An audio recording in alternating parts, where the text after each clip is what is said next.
Então, gente, continuando a nossa aula aqui do período colonial, falamos anteriormente da economia açucareira e agora nós iremos falar da economia e da sociedade mineradora. Filho de Deus, quando nós falamos em sociedade mineradora, temos que lembrar que ela surge ali no final do século XVII, mas ela vai se propagar, tá, no século XVIII. A grande e intensa economia vai se desenvolver no século XVIII de forma intensa e vai conhecer a sua crise maior também no século XVIII. Então vamos lá, vamos para as considerações iniciais. Nesse momento, gente, final do século XVII, início do século XVIII, a economia açucareira passava por uma grande decadência, como já falei, por conta da concorrência dos holandeses. Essa decadência era no mercado exterior, no mercado internacional, ok? Então, Portugal, os portugueses procuravam o ouro desde quando eles chegaram aqui por volta de 1500. Já tinha essa procura. Não encontraram, desenvolveram a economia do pau-brasil. E depois, de forma mais intensa, outras economias, destaque para a economia açucareira. Quando a economia açucareira estava declinando, para a sorte dos portugueses, né, encontraram o ouro. Então, a economia da mineração veio salvar economicamente a metrópole portuguesa. Quem descobriu o ouro no Brasil, gente, foram os bandeirantes. Esses bandeirantes, didaticamente, nós dividimos em três grupos: os que procuravam o ouro, os que procuravam indígenas para fazer de escravidão, para fazer a escravidão desses mesmos, e nós temos o sertanismo de contrato. Eles trabalhavam como milicianos, como uma mão de obra armada, alugada, vendida.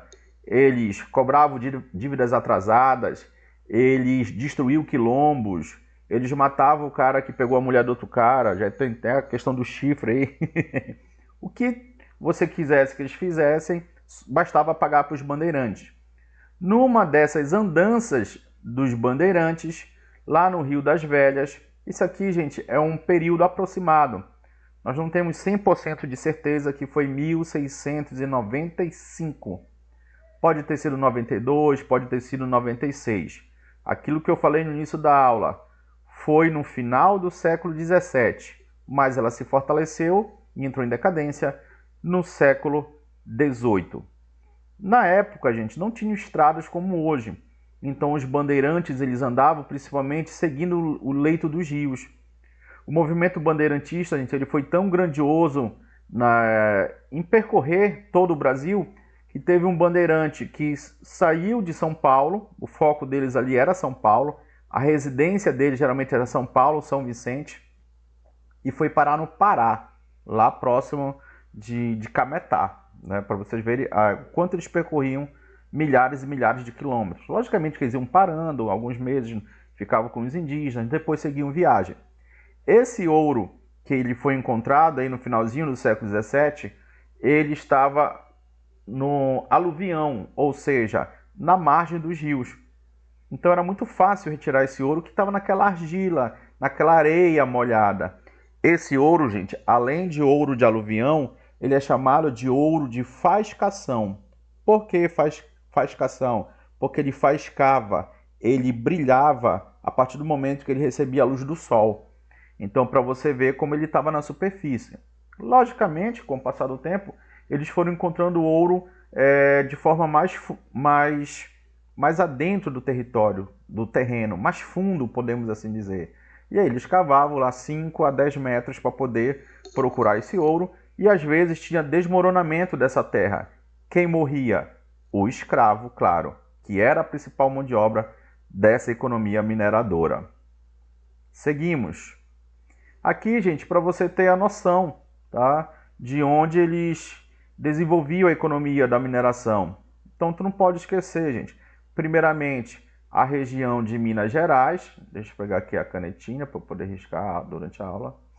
Adoro essa canetinha. Então, tá aqui, olha. Primeiramente, na região de Minas Gerais. Depois, paralelo a tudo isso, Goiás. E olha aqui, Vila Real, Cuiabá, Mato Grosso, né? Aqui no século XVIII ainda temos aqui uma região de mineração no Nordeste, na Bahia. Mas o foco principal da extração era aqui, Minas Gerais, Goiás e Mato Grosso. Não te esquece disso, filho de Deus. O ouro, geralmente, ele era escoado pelo porto do Rio de Janeiro. Então, ele era retirado por aqui, mais ou menos. Ok? Aí, a questão da geografia.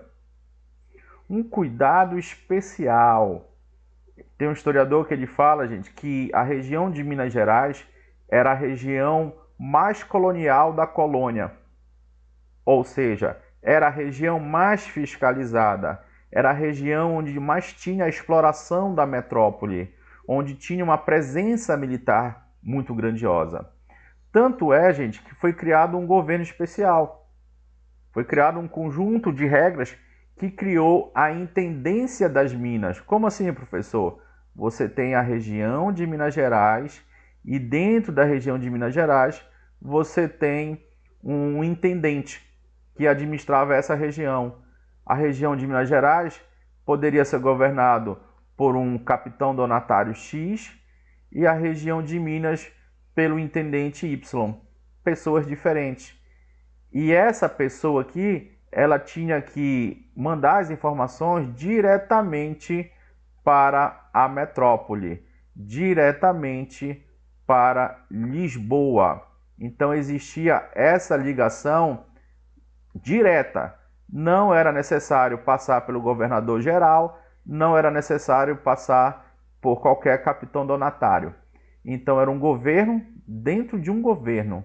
Essa é a intendência das Minas.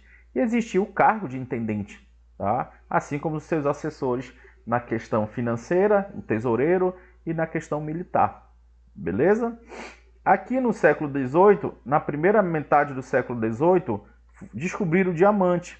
E aí criaram mais um governo especial, né? Criaram o Distrito Diamantino. Então aqui a região de Minas Gerais, aqui, olha, de Minas, encontraram e criaram bem aqui dentro da região de Minas um distrito com mais fiscalização, podemos dizer, semelhante a Blitz, eles faziam para combater o contrabando.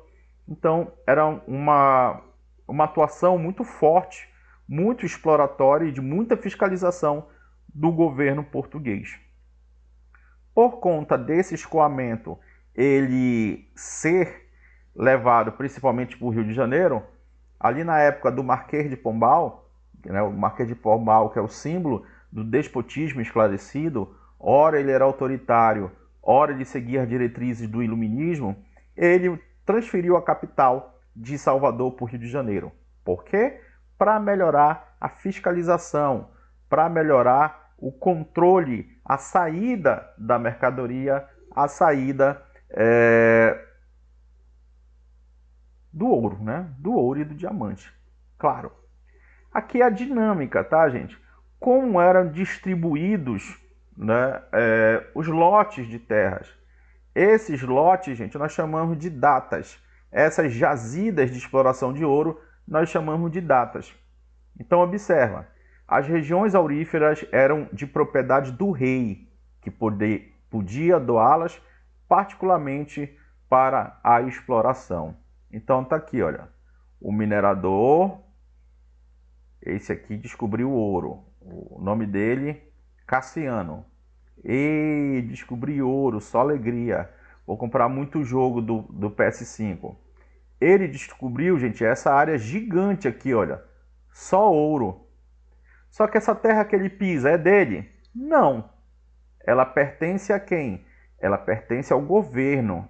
Ela pertence ao rei. E aí, gente, tinha um critério. Esse critério, gente, não é uma regra, mas era o que geralmente acontecia, tá? foram ocupadas por meio da distribuição de datas, porções de terras. O que são as datas? Presta atenção. As datas não é 13 de maio, 14 de abril, 25 de dezembro. Não. Datas são porções de terras com ouro, né? Quem tivesse até 11 escravos seria concedida 2,5 braças de terra, né, por escravo. 5,5 metros por escravo. Se o minerador fosse proprietário de 12 ou mais escravos, ele recebia 30 braças por escravos. O que eu quero te dizer aqui, gente? Essa terra, ela era dividida aqui, olha. Didaticamente é isso, olha. Aqui ficava as datas. Aqui nós teremos vários mineradores. Mas eu quero que você observe o seguinte, olha. Esse aqui, o minerador X, recebeu essa data. O minerador Y recebeu essa aqui maior. Observa, gente, que essa aqui é menor e essa aqui é maior. Por quê? Por conta, né, da quantidade de escravos. Como o Estado português estava preocupado com uma rápida velocidade de exploração do ouro, eles queriam tirar ouro para ontem, eles queriam acelerar a retirada do ouro. Quem tinha mais escravo ganhava mais áreas para explorar esse ouro, tá? Então é isso. Esse aqui, ele tem, vamos supor, 8 escravos. Esse aqui tem 20 escravos. Por isso que ele fica com uma data maior. Quando alguém descobriu uma jazida, tinha o dever de notificar o governo. Se não fizesse isso, poderia até ser enforcado. A jazida era dividida em lote, sendo os 2 primeiros entregues como um prêmio ao descobridor. Então, olha aqui, ó, 2 lotes bem grandinhos, né, para o descobridor. Observa que ele não ficou com toda a área. A jazida era dividida em lotes, sendo o primeiro entregue como prêmio ao descobridor. Seguia-se a escolha da data real. A data real é essa que eu acabei deixando aqui no meio, olha. Observa? Depois, essa data que pertencia ao governo, ela seria também dividida para outros mineradores. Então, observa, essa era a divisão das áreas de ouro descobertas aqui no século, principalmente no século XVIII, né? Essa é a dinâmica da distribuição, como acontecia a distribuição. Tributos. O que mais vem em prova, presta atenção, isso vem em prova do ensino fundamental, do ensino médio, prova do concurso do sargento exército, vem a questão dos tributos. Gradativamente serão cobrados tributos, muitas das vezes de forma conjunta, 2 ou 3 tributos. Por isso que o Brasil, gente, historicamente, ele é um país de muitos impostos. A gente paga ITBI na hora de comprar uma casa, a gente paga IPTU pela casa que a gente tem, a gente paga IPVA, nós pagamos ICMS. O indivíduo no Brasil, ele paga imposto até para ele morrer, até para ele ser enterrado. Então são muitos e muitos impostos. Primeiramente, criar o quinto, né? A quinta parte do que você descobriu, você tinha que dar como imposto para o governo. Vamos supor que você descobriu 100 gramas de ouro. Você vai poder ficar com as 100? Não, porque 20 vai ser para o governo. Só que ficava muito fácil burlar esse sistema, né? Ah, eu descobri 100, então eu vou falar para o governo que eu descobri 50, para eu pagar apenas 10 de imposto. Então, logo depois, esse quinto foi substituído e outros sistemas de impostos foram colocados, como a finta, né? O que é a finta? Já é uma cobrança anual. Depois criaram também a derrama. Então, aqui, gente, você observa, olha, o quinto criado aqui no ano de 1700, né? A finta foi um pouquinho depois, 1724, se não me falha a memória. A finta, gente, qual a principal característica da finta? O quinto era no dia a dia, tá? A finta, ela era anual, tá? Ela era cobrada, gente, anual, por cidades, tá? todo ano você via, todo ano, você via a cobrança desse imposto. Cada cidade tinha que pagar para o governo 440 quilos. É muito ouro, tá, gente? Tinha cidade, vamos supor, como Sabará, São João del Rei, Cuiabá, que conseguiam pagar esses impostos. E quem não conseguia ficava numa lista de devedores. Ok? Aqui, sistema de captação, né? O quinto foi gradativamente substituído por isso. Esse aqui era o imposto por pessoa, o que aparece em prova, gente, como imposto por cabeça, tá? Então, se você tem 2 escravos, você paga 2x, né, por escravo. Vamos supor, R$ 100. Se você tem 4, você paga 200. E se você não tem escravo, você paga por si mesmo. Olha só como era a exploração. Beleza? Aqui, gente, a casa de fundição é uma tentativa de combater o quê? O contrabando. Tá? Eles colocavam o ouro, gente, até dentro de imagens de santo. Por isso que a gente usava muitas das vezes, né, a expressão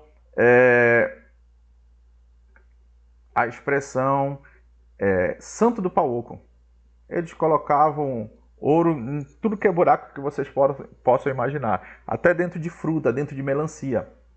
O que era a casa de fundição, gente? Era essa combinação do quinto com a casa onde o ouro ele era derretido.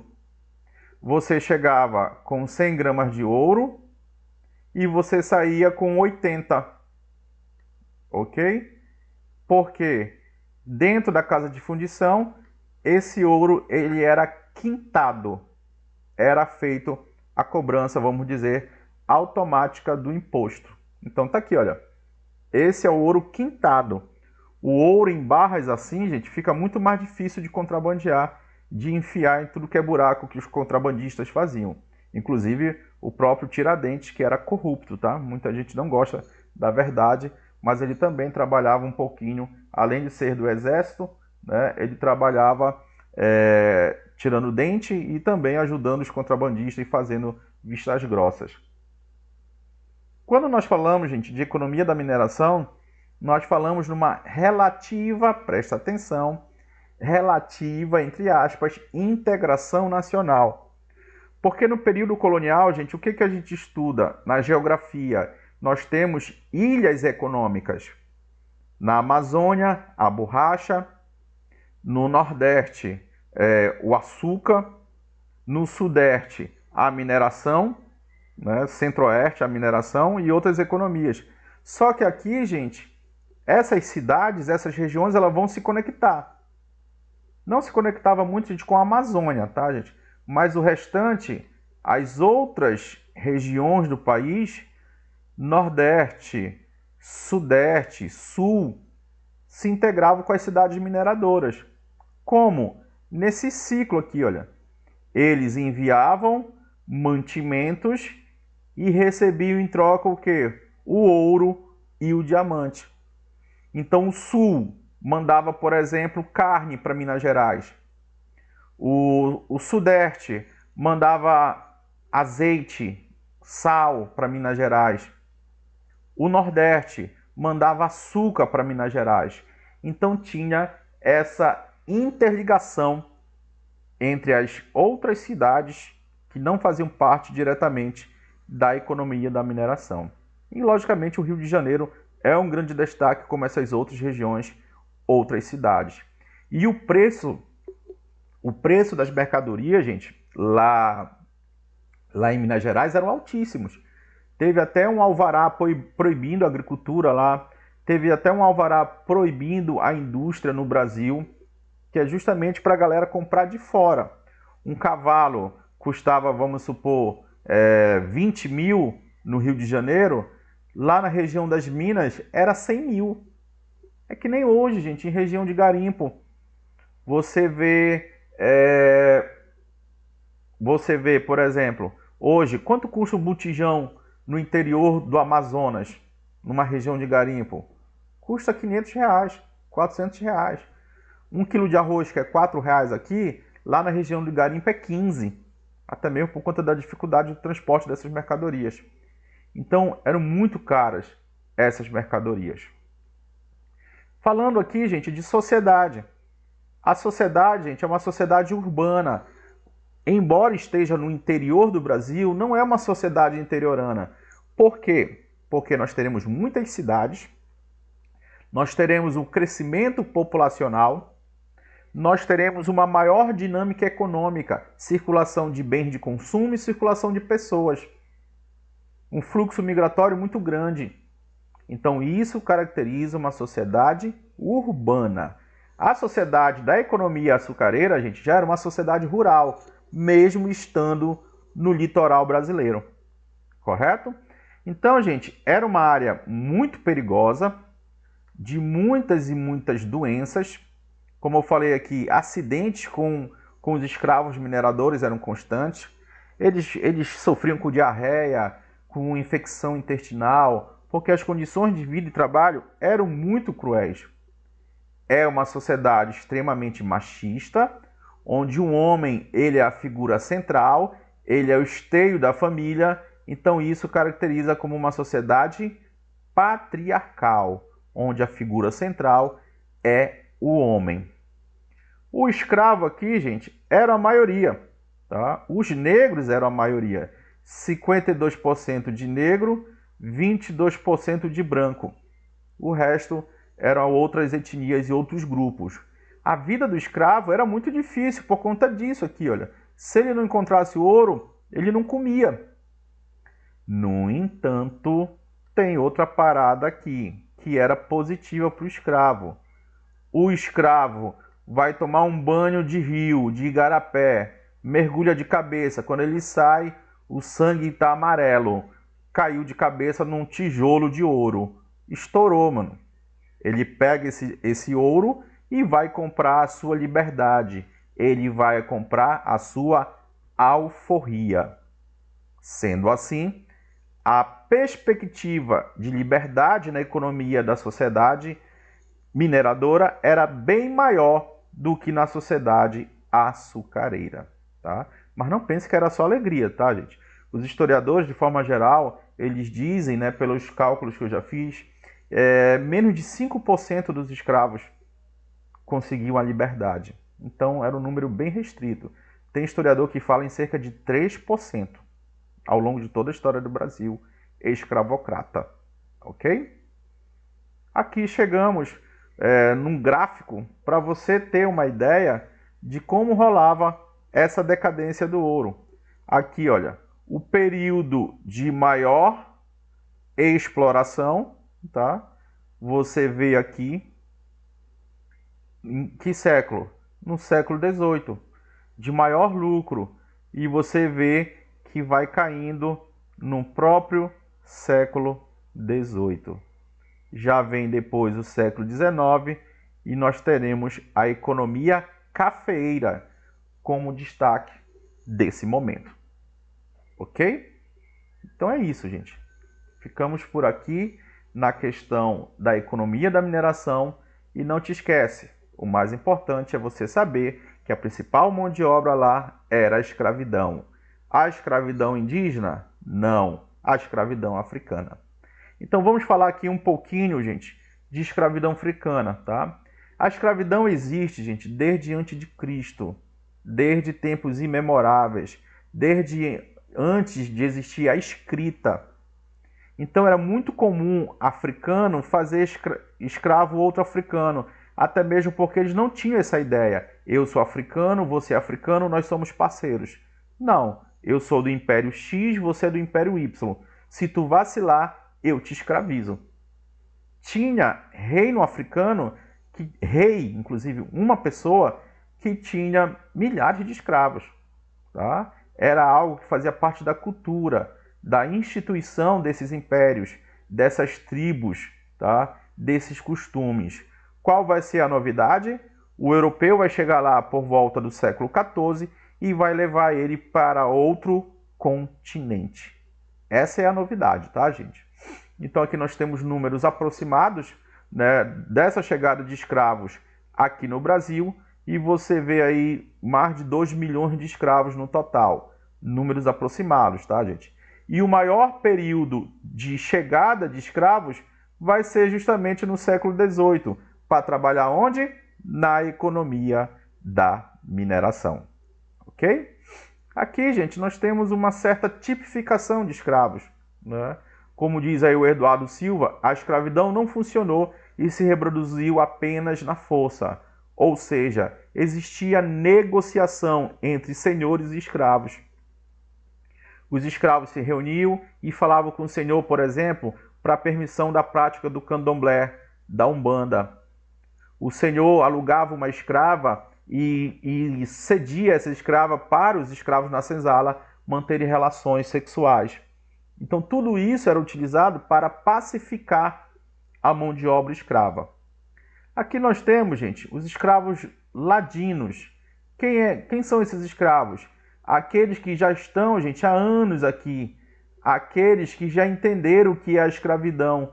Se eles não fizerem o que estão pedindo, eles serão chicoteados, executados. Ok? Não quer dizer que eles aceitaram a escravidão, mas é uma estratégia de sobrevivência. Quem é o boçal? O boçal é aquele que acabou de chegar no Brasil. Ele chegou ontem no Brasil. E escravo, vai trabalhar. Ele vai dizer, eu? Jamais. Lá na África, eu tinha os meus escravos. Ei, filha da mãe, tu tá lascado. Tu aqui tá lascado. Então vai trabalhar. Lelê, lelê, lelê, lelê, lelê, chicotada nele. Então a ficha dele ainda não caiu, que ele é um escravo. Tá? Há uma semana atrás ele estava lá no reino dele, na tribo, com a sua família, com seus filhos, lindos e maravilhosos, e extremamente feliz. Corta a cena, uma semana depois, eles estão no interior de Pernambuco sendo escravizados. Crioulo, gente, você memoriza aqui pelo C de criança, é aquele escravo nascido do Brasil, ou seja, ele não era africano, e ele se achava superior aos africanos, não se misturava muitas das vezes com os africanos, e muitas das vezes não participavam de revoltas escravocratas. Nós temos aqui os escravos urbanos e os escravos rurais. Quem trabalhava mais? Depende, gente. Se um escravo rural, o seu senhor tem 50 escravos, ele é apenas o mordomo, ele não tem uma vida lascada. Já um escravo que mora no ambiente urbano e só é ele de escravo, o senhor tem a esposa, 2 amantes, uma concubina, 5 filhos para tratar e cuidar de todo mundo. Esse vai trabalhar, vai sofrer demais. O escravo de aluguel era aquele escravo alugado de um senhor para outro senhor para qualquer atividade, como por exemplo carregar água, e ele não ficava com nada. O dinheiro ficava com o dono. Escravo de ofício. O escravo de ofício ele era muito valorizado. Era aquele que fazia atividades que os outros não faziam. Por exemplo, um escravo ourives, um escravo que sabe português, matemática, subtrair, dividir. Existe o escravo mestre de obra, uma mão de obra extremamente qualificada. Esse é o escravo de ofício. E o que é o escravo de ganho? O escravo de ganho é aquele que trabalhava na rua fazendo tudo que é atividade.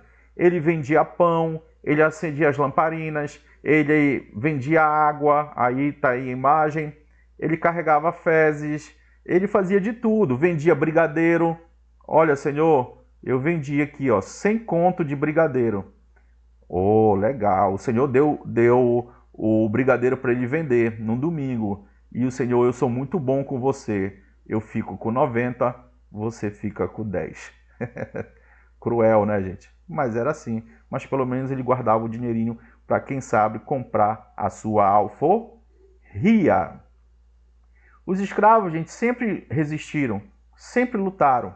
A luta era diversa, a resistência era diversa.